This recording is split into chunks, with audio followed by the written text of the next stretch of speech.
I'm doing a blind reaction video to real estate in Nairobi versus real estate in Nigeria, Lagos, or Lagos, Nigeria. And I'm just curious. I mean, This is 3 years old. The brother's name is Steven, and I never get his last name correct, but I do want to get it right at some point. So he's talking about how what you can get between Nairobi and Kenya. Again, blind reaction. Not totally sure what he's gonna say, but let's dive into it, and we'll stop along the way. And of course, if you guys can like, comment, subscribe, like you guys always do, it's really appreciated. This is a real estate video, more or less. So I'm really curious to know what you guys' opinions on real estate is like that out there in Nairobi and Lagos. Welcome back to the channel, my YouTube family. I miss making this episode. If it's your first time here on the channel, we shoot a lot of real estate videos here on the channel. So once in a while, we compare several real estate properties across Africa and mostly countries that I have been to. So in today's episode, we'll be comparing what $1 million would get you in Nairobi, Kenya, and what the same amount would get you in Lagos, Nigeria. Please note that the reason for making this video is not to talk less or more about any of these countries' real estate, but to help you see if you'll be getting your money's worth if you choose to buy real estate in any of these African countries, and also give you an insider's view into the real estate market in Nairobi and Lagos. To compare and contrast constructively, I'll be using factors like location, architectural design, greenery and aesthetics, functionality and the use of space, and facilities that come with the home to judge this debate. And at the end of the video, the country's real estate with the highest point wins, of course, right? Now, obviously, he's going to beat out America, which is why we're trying to do this. But one thing I wish I could find out is how can you get real estate as a foreigner in these countries? I need to know how to do that at some point. So if you guys got any suggestions, let me know down below. I've done a full video tour of both properties here on the channel, so check that out if you want to. Both properties are fitted and not furnished. They are both 5 bedroom, fully detached. The asking price for both properties is at $1 million. Now, that being said, we have an interesting video ahead of us.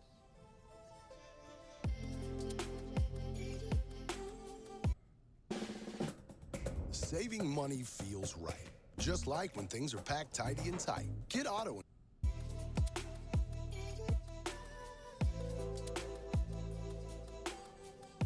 I mean, so far these places are really beautiful. So, I mean, this is $1 million. You're not getting $1 million out here in California. That's what you're not getting. I mean, these houses right here. We're talking about maybe 1.5, maybe 2, but you're not getting it for a mil. Not out here. Not this. That's beautiful. So is that.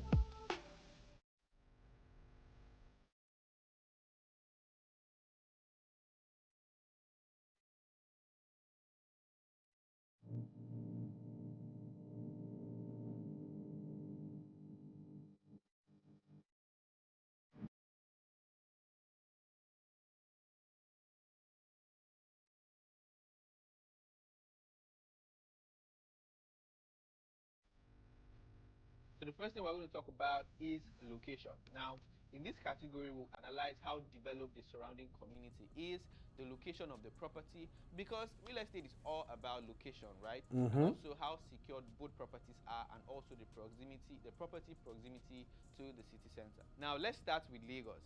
The Lagos property is located in Accra Group Estate, with estates like Pinnock Beach Estate and Osapa London as neighboring estates. Okay, so this is where the politicians are at, right? Akida Grove Estate is really prestigious. It's a really prestigious estate with limited availability of land. The estate houses residents like the popular Afro-pop artist Timaya, and in about 15 minutes without traffic, you can arrive the central business district. All roads leading to and out of the estate are all tarred.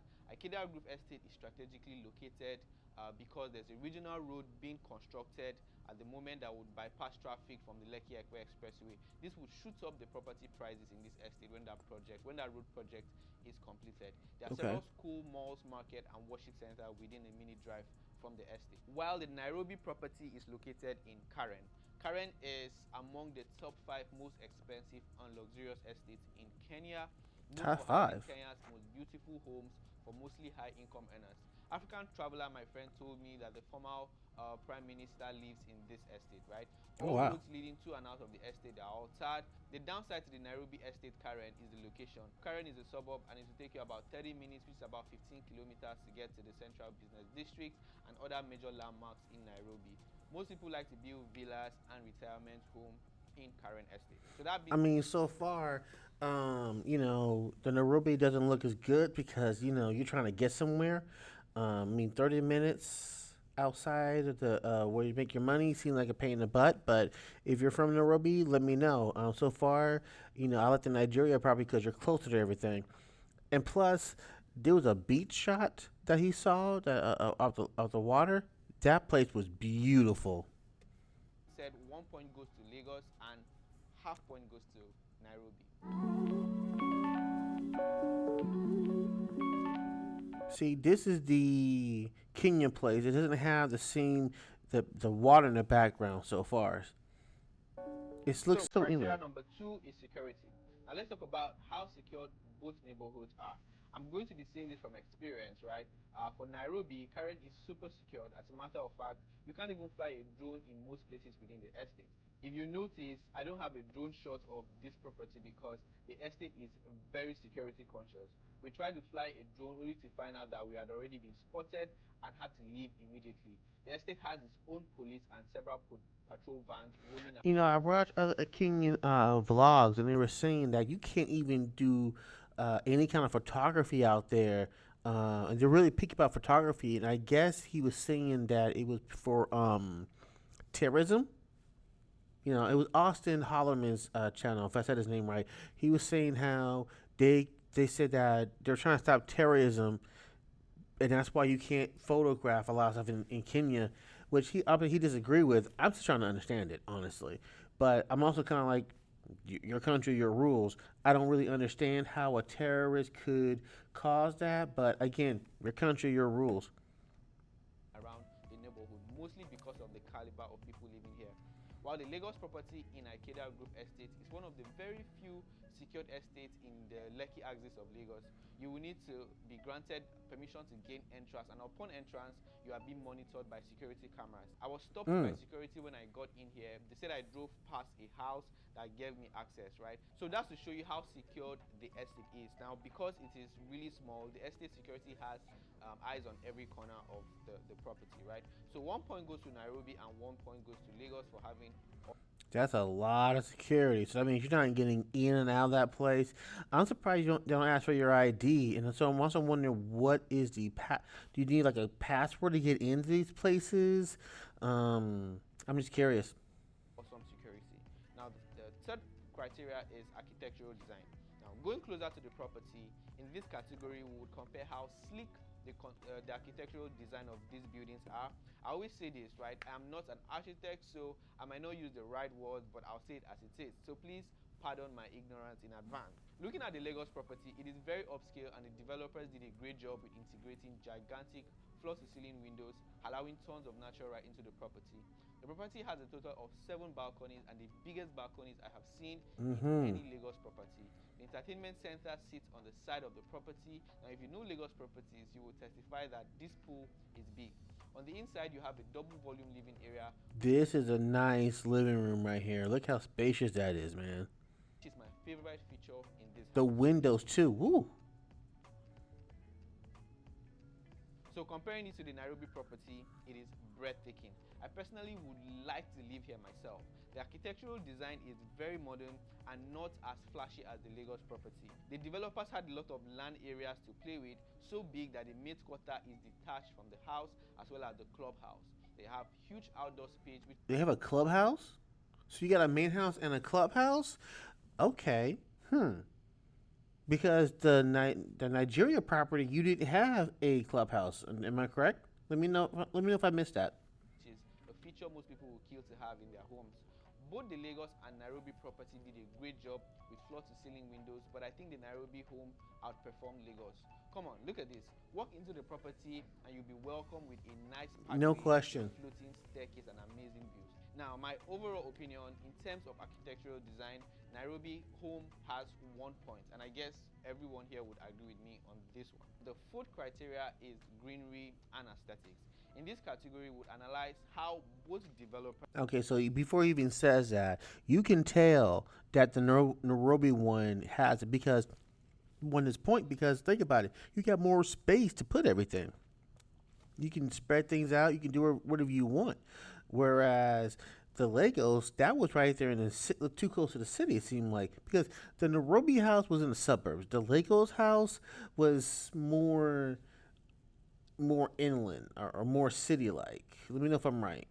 Allocated green areas all to the properties and how aesthetically appealing these homes are. I decided to add this category because it's often not talked about, or most developers don't understand the relevance of including green spaces for natural plants and trees in their development. Well, the excuse is always, oh, we're trying to manage space. But anyway, the Lagos property did a terrible job. Imagine Yeah, being able to terrible build an app job. with your name on it, just by thinking about it. Meet Base 44. Allocating green areas around the property. The green places you're looking at is made with astroturf, which is I was gonna ask if that was AstroTurf. Okay, it looks like AstroTurf. So I mean, a good thing is you ain't gotta mow it, but yeah, $1 million. I want what I want, and I mean maybe that's what you wanted, but I kind of like real grass. I like real grass. artificial grass. But in terms of aesthetic, I would give it a pass. I like the vertical and horizontal metal detailing on the balconies. The building is painted white throughout, but I felt the developers would have contracted the color with a touch of gray maybe. The choice of color in the kitchen was a bit off for me. The lighting on the property at night is fantastic. And then the massive floor to ceiling glass detailing wrapped around the property just makes it aesthetically appealing. Now, comparing this to the Nairobi home, not much is to be said here. You have a lot of square meters of just pure natural green areas. At the entrance of the property, you have trees planted, and at the backyard, you have large portion of green areas. Even when you step into the property, at the corridor, you can spot green areas on the side as well.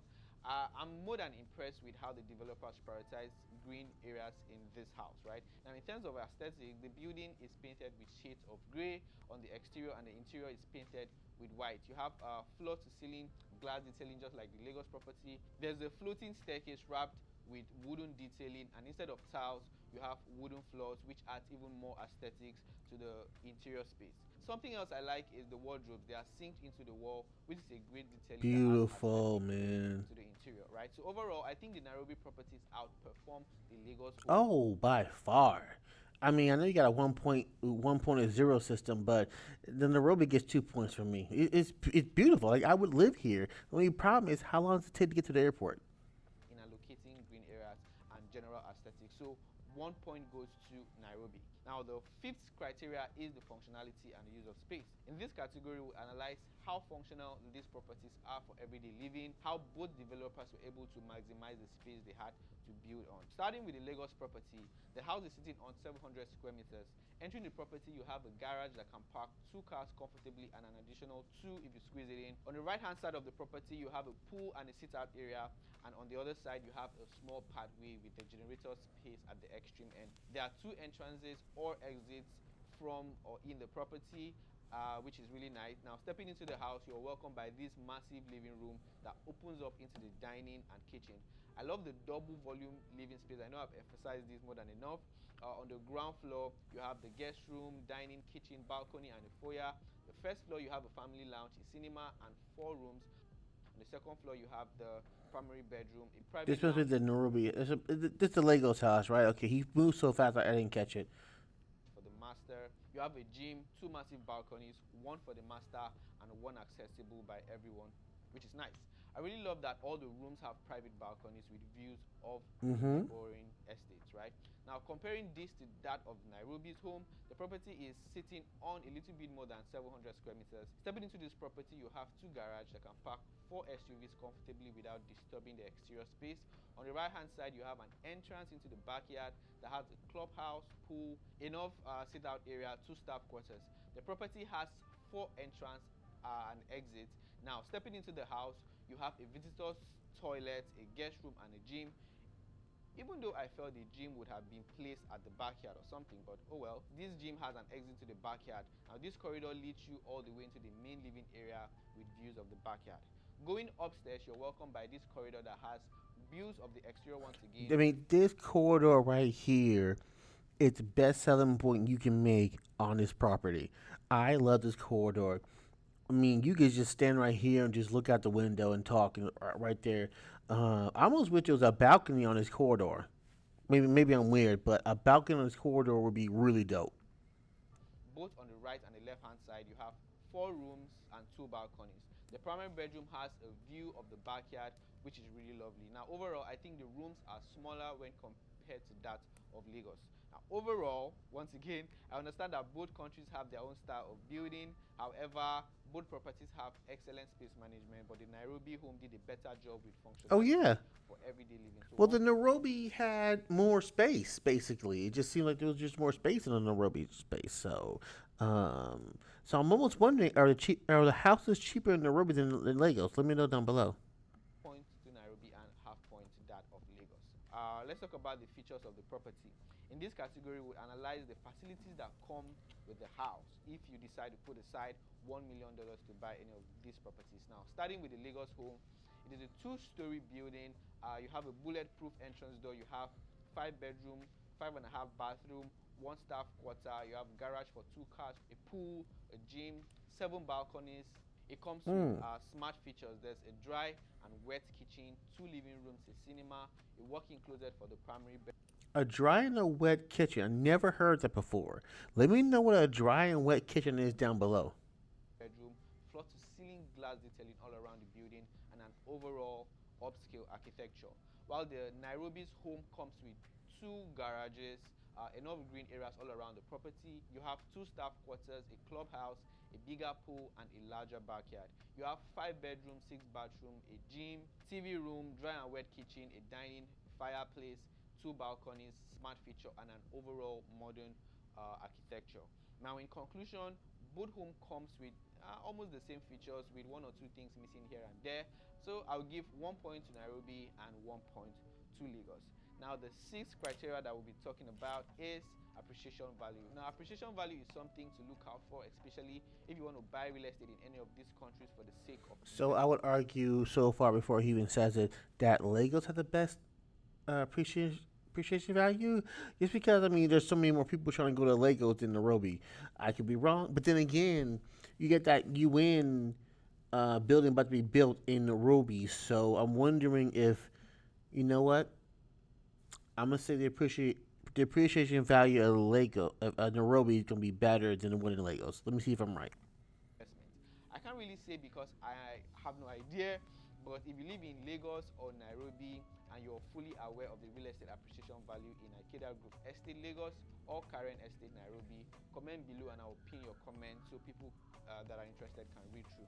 Now, after looking at all the criteria and trying to justify the asking price of $1 million for both properties in Nairobi and Lagos, it's fair to say Nairobi's home in Karen Estate offers more for the asking price. But don't rush into conclusion yet.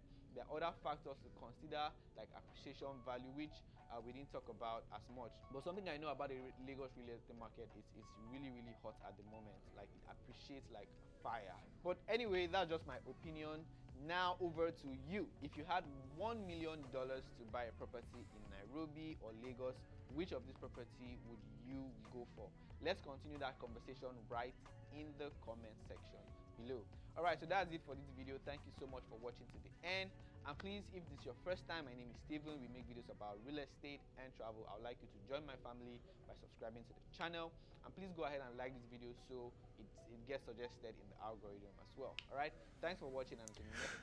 Yeah, I don't know. If I need a quick buck and I was gonna flip the house, I'd probably put it into Legos just so I get the money real fast.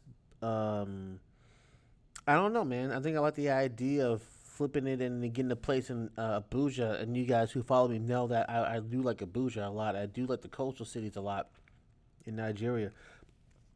But that house in Nairobi cannot be slept on.